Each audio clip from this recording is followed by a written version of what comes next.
पंडित geometry के YouTube channel में आपका स्वागत है। एनसीईआरटी बुक हिस्ट्री का यह नोट्स है। Class 8 lesson 2। लेसन का नाम है व्यापार से साम्राज्य तक कंपनी की सत्ता स्थापित होती है। यह आपका लेसन है, ठीक है।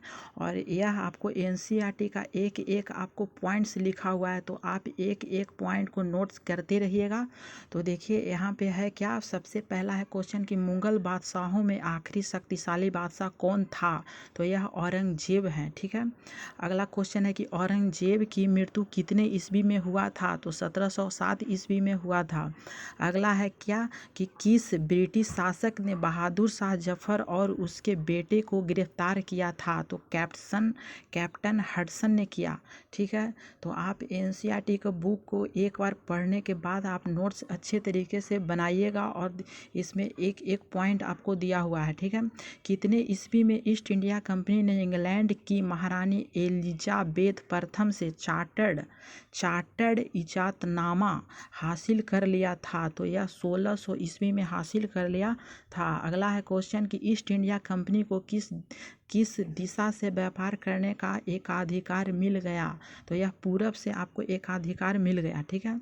अगला क्वेश्चन है कि जब तक इंग्लैंड के जहाज अफ्रीका के पश्चिम तट को घूमते हुए केप ऑफ हुड का चक्कर लगाते हिंद महासागर पार करते हैं, तब तक कहाँ के लोग ने भारत के पश्चिम तट पर अपनी उपस्थिति दर्ज करा ली थी, तो यह कहाँ के थे, तो यह पुर्तगालियों ने किए थे, ठीक है।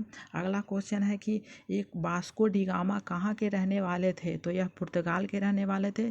समुद्री मार्ग का पता किसने और कब लगाया था, तो वास्को डी गामा ने 1498 ईस्वी में यह पता लगाए थे, ठीक है। अगला क्वेश्चन है कि कितने ईस्वी में पहली इंग्लिश फैक्ट्री हुगली नदी के किनारे शुरू हुई, तो 1651 ईस्वी में ये इंग्लिश फैक्ट्री शुरू किया गया, ठीक है। अगला क्वेश्चन है कि ईस्ट कंपनी के व्यापारी यही से अपना काम चलाते थे, तो इन व्यापारियों को उस जमाने में क्या कहा जाता था, तो यह कहा जाता फैक्टर, ठीक है, फैक्टर कहा जाता था। अगला है कि कितने शताब्दी की शुरुआत तक डच भी हिंद महासागर में व्यापार की संभावनाएं तलाशने लगे, तो यह 17वीं शताब्दी में यह अपना तलाशने लगे थे, ठीक है, व्यापार के लिए। तो अगला है क्वेश्चन कि जब 1857 में ब्रिटिश शासन के विरुद्ध भारी विद्रोह हुआ, तो विद्रोहियों ने किस मुगल शासक को अपना नेता मान लिया, तो यह कौन थे, तो बहादुर शाह जफर को मान लिया था नेता। अगला है कि एक ऐसा व्यावसायिक उद्यम जिसमें चीज़ों को सस्ती कीमत पर खरीदकर और ज़्यादा कीमत पर बेचकर मुनाफा कमाया जाता है, उसे क्या कहते हैं, तो उसे वाणिज्य कहते हैं, ठीक है।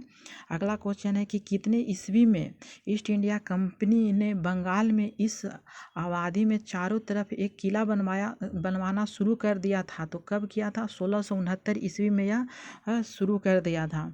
अगला है क्वेश्चन कि ईस्ट इंडिया कंपनी ने किस वंश के अफसरों को रिश्वत देकर 3 गांवों को जमींदारी में भी खरीद ली थी, तो यह मुगल वंश के थे, ठीक है। अगला है क्वेश्चन कि फरमान क्या होता है, तो यह एक शाही आदेश था। और अगला है कि कितने सदी के शुरुआत में कंपनी और बंगाल के नवाबों का टकराव काफ़ी बढ़ गया था, तो यह 18वीं सदी में आपका टकराव बढ़ गया था। अगला है कि मुर्शिद कुली खां के बाद बंगाल के नवाब कौन थे, तो यह अलीवर्दी खान थे। अगला है कि ये अलीवर्दी खान के बाद बंगाल के नवाब कौन था, तो सिराजुद्दौला था, ठीक है। अगला है क्वेश्चन कि कितने ईस्वी में अलीवर्दी खान की मृत्यु हुई, तो 1756 में मृत्यु हो गया था, ठीक है। अगला क्वेश्चन देखते हैं, तो सिराजुद्दौला की जगह कंपनी कैसे नवाब चाहती थी और उससे व्यापारियों रियायतें और अन्य सुविधाएं आसानी से दे आनाकानी कर रहे थे, तो क्या चाहते थे कि कठपुतली की तरह नवाब बने रहे, ठीक है। अगला है कि कठपुतली का मतलब क्या होता है, कि जो व्यक्ति किसी और के इशारे पर चलता है उसे कहते हैं कठपुतली, ठीक है। अगला है कि कितने सिपाहियों के साथ नवाब सिराजुद्दौला कासिम बाजार में स्थित इंग्लिश फैक्ट्री पर धावा बोल दिया, तो यह 30,000 सैनिक थे, हमला बोल दिया था। ठीक है, अगला देखते हैं कि रॉबर्ट क्लाइव ने प्लासी के मैदान में किसके खिलाफ कंपनी की नेता का सेना का नेतृत्व किया, तो यह सिराजुद्दौला के खिलाफ रॉबर्ट क्लाइव ने कंपनी का सेना नेतृत्व किया था। ठीक है, अगला है कि प्लासी के युद्ध कब हुआ, तो 1757 ईस्वी में प्लासी का युद्ध हुआ।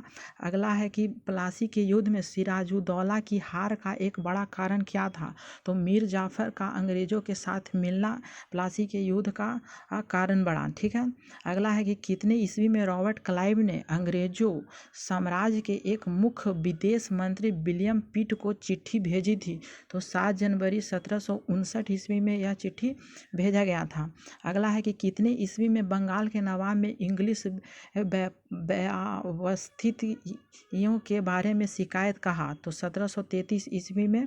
अगला है कि प्लासी के युद्ध किस लिए महत्वपूर्ण माना गया था, तो क्योंकि इस युद्ध में कंपनी को पहली बड़ी जीत मिली थी। ठीक है, अगला है कि किस युद्ध के बारे में सिराजुद्दौला की हत्या कर दिया गया, तो प्लासी के युद्ध में सिराजुद्दौला की हत्या कर दिया गया। अगला है कि सिराजुद्दौला के बाद बंगाल का नवाब कौन बना, तो मीर जाफर बना। फिर उसके बाद है कि बक्सर की लड़ाई कितने ईस्वी में हुआ, तो 1764 में हुआ। बक्सर की लड़ाई किसके साथ हुआ था, तो मीर कासिम और अंग्रेज के साथ हुआ था बक्सर का युद्ध।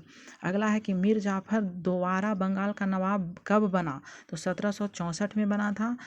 मीर जाफर की मृत्यु कब हुई, तो 1765 में हुई। कठपुतली नवाबों के साथ अपने खराब अनुभवों को देखते हुए किस अंग्रेज ने कहा कि अब हमें खुद ही नवाब बनना पड़ेगा, तो यह रॉबर्ट क्लाइव ने बोला था। अगला है कि कितने ईस्वी में मुगल सम्राट ने कंपनी अंग्रेजों को ही बंगाल प्रांत का नवाब दीवान नियुक्त कर दिया गया, तो 1765 में ही कर दिया गया था।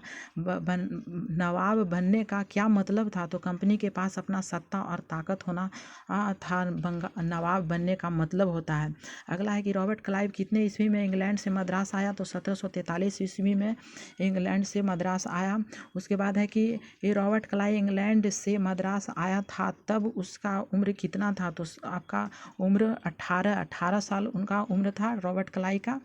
अगला है कि रॉबर्ट क्लाइव कितने ईस्वी में 2 बार गवर्नर बना, तो यह 1767 ईस्वी में बना था।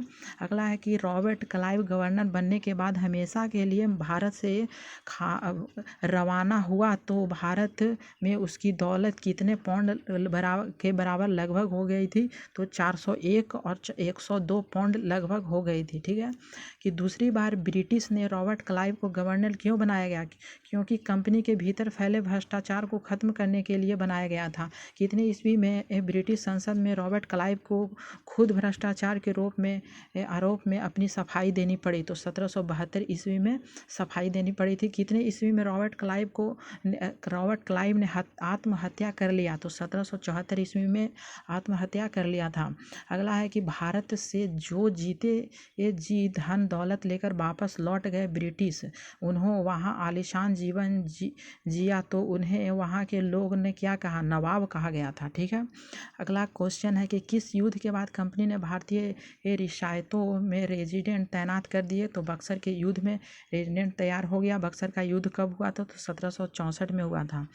अब अगला है कि ब्लेजली का शासनकाल कब से कब तक रहा, तो 1798 से लेकर के 1805 तक रहा। अगला है कितने ईस्वी में अवध के नवाब को अपना आधा इलाका कंपनी को सौंपने के लिए मजबूर किया था, तो 1801 ईस्वी में। निषेज्ञान के अर्थ क्या होता है, तो निर्देश देना होता है। ठीक है, अधीनस्था के अर्थ का क्या होता है, तो दब्बूपन होता है, दब्बूपन। अगला है कि जेम्स मिल कौन थे, तो यह एक अर्थशास्त्र और राजनीतिक दार्शनिक थे। जेम्स मिल कहाँ के निवासी थे, तो यह स्कॉटलैंड के थे। हैदर अली कहाँ के नवाब थे, तो मैसूर के थे। हैदर अली के शासन काल कब से कब तक रहा, तो 1761 से लेकर के 1782 तक रहा। टीपू सुल्तान किसका पुत्र था, तो हैदर अली का पुत्र था। ठीक है, अगला देखते हैं कि टीपू सुल्तान के शासन काल कब से कब तक था, तो 1782 से लेकर के 1799 तक रहा। अगला है कि मैसूर के कौन ऐसा शासक था जिसने अपने रियासतों में पड़ने वाले बंदरगाहों से चंदन की लकड़ी, काली मिर्च और इलायची पर रोक लगा दिया था। तो यह थे कौन? टीपू सुल्तान थे। ठीक है, कितने ईस्वी में टीपू सुल्तान ने चंदन की लकड़ी, काली मिर्च और इलायची पर रोक लगा दिया था? तो 1785 ईस्वी में यह रोक लगा दिए थे। तो अगला है कि दक्षिण भारत के दक्कन ऐसा कौन सा शासक था जिसने अंग्रेजों पर पराजित किया था? तो यह हैदर अली थे। ठीक है, अगला है कि प्रथम आंग्ल मैसूर युद्ध कब से कब तक रहा था? तो 1767 से लेकर के 1769 तक रहा। प्रथम आंग्ल मैसूर युद्ध किसके विजय हुई थी? तो हैदर अली पराजय हुआ था अंग्रेज का। मद्रास की संधि कब हुई थी? तो 1769 ईस्वी में हुआ था। प्रथम आंग्ल मैसूर युद्ध के समय बंगाल के गवर्नर कौन थे? तो लॉर्ड बरेलास्ट थे। ठीक है, द्वितीय आंग्ल मैसूर युद्ध के कब से कब तक चला था? तो 1780 से लेकर के 1784 तक चला। द्वितीय आंग्ल मैसूर युद्ध के समाप्त के बाद बंगाल के गवर्नर कौन थे? तो वारेन हेस्टिंग्स थे। ठीक है, अब अगला क्वेश्चन देखते हैं कि द्वितीय आंग्ल मैसूर युद्ध किसके किसके बीच हुआ? तो टीपू सुल्तान, वारेन हेस्टिंग्स के बीच टीपू सुल्तान और अंग्रेज थे। ठीक है, मंगलोर की संधि कब हुआ? तो 1784 ईस्वी में हुआ। तृतीय आंग्ल मैसूर युद्ध कब से कब तक हुआ? तो 1790 से 1790 तक चला था। तो तृतीय आंग्ल मैसूर युद्ध के समय बंगाल का गवर्नर कौन था? तो लॉर्ड कॉर्नवालिस थे। ठीक है, श्रीरंगपट्टनम की संधि कब हुआ? तो 1792 ईस्वी में हुआ। चौथा आंग्ल मैसूर युद्ध कब हुआ? तो 1799 में हुआ। टीपू सुल्तान की मृत्यु कब हुई? 4 मई 1799 में हुई। मैसूर के किस शासक के शेरे मैसूर कहा जाता है? तो टीपू सुल्तान को कहा जाता है। अगला है कि कन्फेडरेसी का अर्थ क्या होता है? कन्फेडरेसी का अर्थ होता है गठबंधन। ठीक है, अगला है 1897 ईस्वी तक भारतीय उपमहाद्वीप के कितना प्रतिशत भूभाग और कितना प्रतिशत आबादी पर कंपनी का सीधा शासन था? तो 63% भूभाग और 78% आबादी था। अगला है कि ये पानीपत की तीसरी लड़ाई कब हुआ था? तो 1761 में हुआ था। 18वीं सदी के आखिर के दो प्रसिद्ध मराठा योद्धा और राजनीतिक कौन थे? तो यह महादजी सिंधिया और नाना फडणवीस थे। ठीक है, अगला क्वेश्चन देखते हैं कि पहला अंग्रेजी मराठा युद्ध 1782 ईस्वी में हुआ तो संधि के साथ खत्म हुआ। तो कौन सी संधि था? तो सालाबाई की संधि था। दूसरा अंग्रेज मराठा युद्ध कब हुआ? तो 1803 से 1805 तक चला। अगला है कि तीसरा अंग्रेज मराठा युद्ध कब तक चला? तो 1817 से 1819 तक चला था। पेशवा को पूर्ण से हटाकर कहाँ से पेंशन पर भेज दिया था?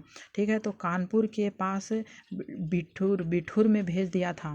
ठीक है, अगला है कि लॉर्ड हेस्टिंग्स कब से कब तक गवर्नर जनरल रहा? तो 1813 से 1823 तक रहे थे। अगला है कि सर्वोच्चता की एक नई नीति किस गवर्नर जनरल के नेतृत्व में शुरू किया गया था? तो लॉर्ड हैंगस्टर के में किया गया था। अगला है कि रानी चेन्नम्मा कहाँ के रहने वाली थी? शासिका थी। तो कित्तूर कर्नाटक के थे। ठीक है, कर्नाटक की थी। अगला है कि रानी चेन्नम्मा को गिरफ्तार कब किया गया था? तो 1824 ईस्वी में। रानी चेन्नम्मा की मृत्यु कब और कहाँ हुआ? तो वो 1829 में जेल में हुआ था। और रानी चेन्नम्मा के बाद कित्तूर में कौन था जिसे प्रतिरोध आंदोलन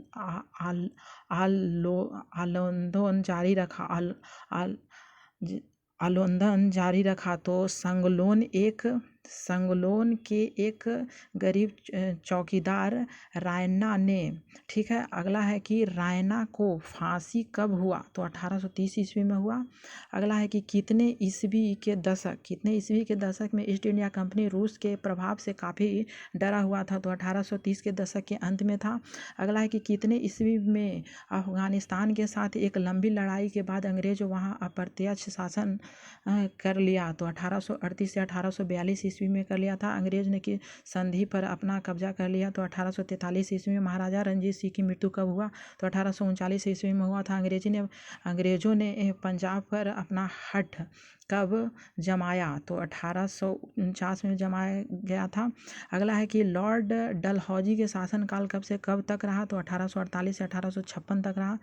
विलय नीति किस गवर्नर जनरल ने अपनाया था? तो यह लॉर्ड डलहौजी ने अपनाया था।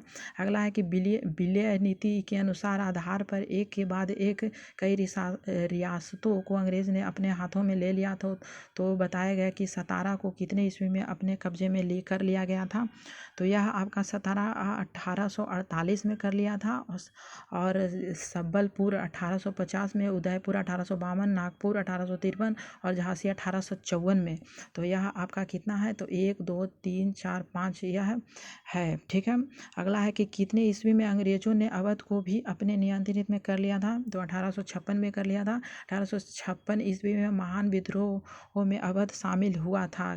तो यह हाँ सही है। मीन्स अगला है कि बारिंग हेस्टिंग्स के शासन काल कब से कब तक रहा, तो 1773 से लेकर के 1785 तक रहा। ब्रिटिश के समय कई इलाके प्रशासनिक इकाइयों में बट गए थे, तो उसे क्या कहा जाता है, तो उसे प्रेजिडेंसी कहा जाता है। ब्रिटिश के समय में प्रेसिडेंट्स कितने थे, तो 3 थे, बंगाल, मद्रास और बम्बई था। ठीक है, और इस नोट्स को लेने के लिए आप हमारे टेलीग्राम में जुड़ सकते हैं, और नोट्स लेने के लिए आप लिंक नीचे दिया गया, आप वहां देख सकते हैं। और एनसीईआरटी का आप बुक एक एक आपको पॉइंट पढ़ना होगा, उसके बाद आपका नोट्स मिल जाएगा, और नोट्स से आपको वो 60 में से तो 50 नंबर बिल्कुल ही आ जाएगा। ठीक है, एसएसटी का नोट्स। ठीक है, thank you for watching this video.